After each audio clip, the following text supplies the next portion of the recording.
Bien-aimés dans le Seigneur, bonsoir.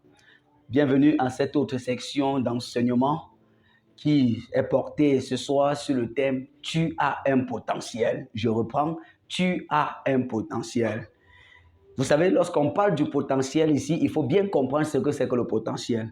Le potentiel peut être défini ici là comme une aptitude à faire une chose avec excellence. Le potentiel peut également être défini comme la capacité qu'on a à faire une chose. La capacité qu'on a à faire une chose. Sachez une chose, dès le départ, avant qu'on ne développe l'enseignement, je voudrais faire, ou encore, lever un certain équivoque entre le potentiel et la compétence. Le potentiel est différent de la compétence. Vous pouvez avoir le potentiel. D'ailleurs, tout le monde a un potentiel et même plus en soi. Mais tout le monde n'est pas compétent. Vous allez remarquer cela, que les gens, certaines personnes sont compétentes, mais d'autres ne le sont pas. Parce que la compétence se développe. La compétence vient avec le temps. La compétence se construit. Or, le potentiel, vous l'avez en vous. Quand vous naissiez déjà, vous avez des potentiels. Dieu nous a dotés, à tous les enfants, d'un potentiel. Dieu a donné à chacun d'entre nous d'un potentiel. Mais la question et la grande préoccupation, c'est pourquoi est-ce que les gens ne sont pas compétents, ne brillent pas dans leur domaine? Pourquoi est-ce que les personnes ne brillent pas, ne sont pas distinguées dans leur domaine? La première raison, c'est parce que les gens ne prennent pas conscience de leur potentiel à eux, mais ils sont plus conscients du potentiel des voisins. L'autre préoccupation, c'est qu'en réalité, les gens sont insatisfaits de ce qu'ils ont et sont toujours en train de croire que pour d'autres est meilleur, que c'est le potentiel des autres qui est mieux que pour eux. Je voudrais commencer à dire, d'entrée de jeu, que nous n'avons pas tous les mêmes potentialités. Certains ont des potentiels dans tel autre domaine, d'autres en ont dans tel autre domaine. Il n'y a pas un potentiel plus grand que l'autre. Je prends un exemple dans le cadre de l'Église d'ailleurs. L'Église, c'est un corps. Et comme le corps de l'être humain, Dieu compare son Église à un corps. C'est-à-dire, dans le corps, nous allons trouver les yeux, nous allons trouver les mains, nous allons trouver les pieds. Chacun de toutes ces choses-là, ou de tous ces éléments, ont un rôle à jouer. Et aucun élément ne dépasse l'autre. L'œil ne peut pas dire au pied, je te dépasse. Ou le pied dit aux mains, je te dépasse. Chacun joue son rôle. C'est la même chose. Les potentiels dont nous avons sont véritablement des potentiels utiles dans des domaines spécifiques et ne peuvent pas être plus que d'autres. On a tous besoin de ces potentialités pour l'évolution de la communauté et de l'Église. C'est d'ailleurs la raison pour laquelle, une fois que vous êtes né de nouveau, une fois que vous avez été sauvé, Dieu ne vous enlève pas de la terre. Il vous laisse sur la terre parce que vous avez la lourde responsabilité de faire venir le règne de Dieu sur la terre.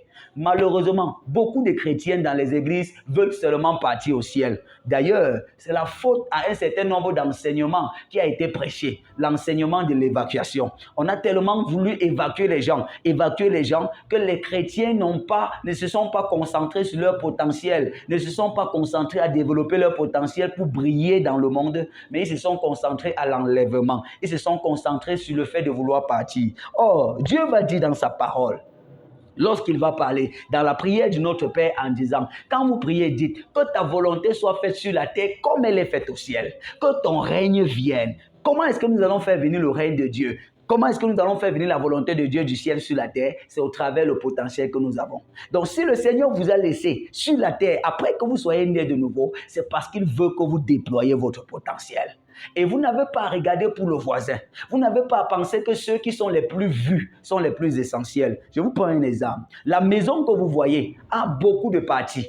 La maison a une fondation qui est invisible. La maison a des murs qui sont la deuxième partie de la maison qui recouvre la maison, l'ossature de la maison. Et la troisième partie, c'est la toiture. C'est la fermeture. Vous voyez, la toiture est la plus visible de la maison. Mais la toiture ne peut se poser que sur les murs d'une maison. Elle ne peut pas donc commencer à dire qu'elle est mieux ou qu'elle est meilleure. Ou encore, les murs d'une maison, qu'importe la peinture qu'elle reçoit, qu'importe la beauté des murs, elle ne peut tenir que s'il y a une fondation. Alors, la fondation en elle-même ne peut pas dire qu'elle est une maison. Les murs en soi ne peuvent pas dire qu'elle est une maison. La toiture en elle-même ne peut pas dire qu'elle est une maison. C'est l'ensemble de la fondation, des murs et puis de la toiture qui constitue une maison. Tu as besoin de moi, j'ai besoin de toi.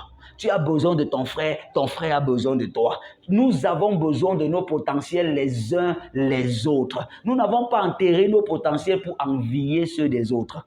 Vous allez vous rendre compte, dans la parabole des talents, la Bible déclare que l'homme donna 5 talents à un autre, 4 à un autre et 1 à un certain, selon leur capacité. Dieu nous donne les potentiels selon nos capacités, pas selon nos désirs.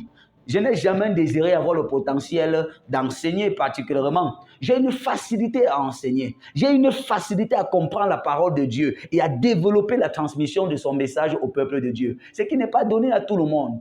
Mais mon désir, j'ai tellement d'autres désirs que j'ai. J'ai peut-être le désir de vouloir chanter, louer Dieu comme je vois certaines bien-aimées le faire. Mais je ne manifeste pas cela. Et Dieu fait bien de faire ces choses. Pourquoi? Parce qu'il voudrait que je sois interdépendant de ma sœur. Ce que Dieu ne t'a pas donné, il l'a donné à ta sœur. Ce que Dieu ne t'a pas donné, il l'a donné à ton frère. Afin que nous ayons ce qu'on appelle l'interdépendance. Pour pouvoir nous mettre ensemble pour le bien du corps. Maintenant, la deuxième partie que je voudrais aborder, c'est le développement du potentiel. Vous allez vous rendre compte que plusieurs ont des potentiels, mais finissent par mourir dans la médiocrité. Plusieurs ont des potentiels, mais finissent par ne rien devenir, ne pas briller. Dans le livre de Matthieu 5, le verset 16, je crois, la Bible va déclarer que votre lumière luise devant les hommes, qu'ils remarquent vos bonnes œuvres et qu'ils glorifient votre Père dans le ciel. Que votre lumière luise où? Devant les hommes, pas devant les anges. Ça veut dire que devant les hommes, nous sommes supposés manifester notre potentiel pour que ça brille et que nous soyons distingués. En ce moment, Dieu sera glorifié. Ceci étant dit, nous devons donc comprendre qu'avoir le potentiel n'est que le B.A.B.A, n'est que le début. Mais avoir le potentiel n'est pas tout. Il faudrait encore développer son potentiel pour pouvoir obtenir une compétence dans le domaine. Nous pouvons être deux à avoir l'aptitude à enseigner, à avoir reçu de Dieu un potentiel d'enseignant.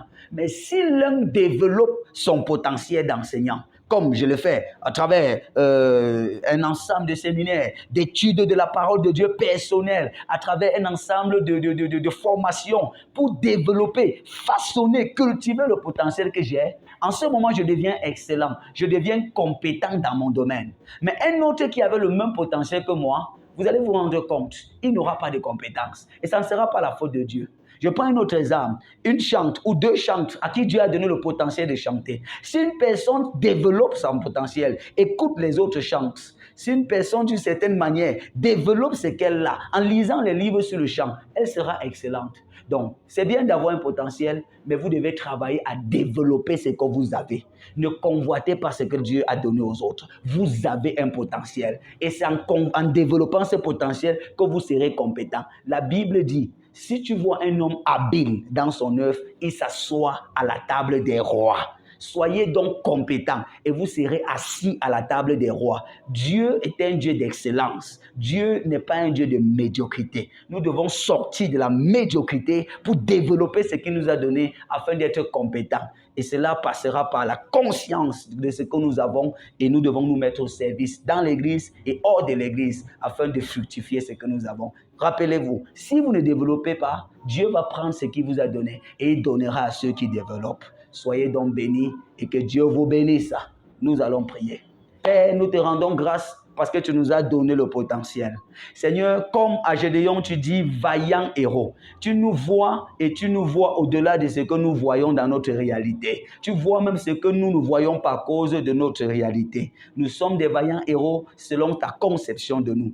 Aide-nous à prendre conscience. Aide ces personnes à prendre conscience de ce que tu les as donnés et à se déployer, à commencer ce que tu mets et ce que tu fais brûler dans leur cœur pour que vivement ils soient compétents et que la gloire de Dieu soit répandue dans la société. C'est au nom puissant de Jésus que nous t'avons prié. Amen.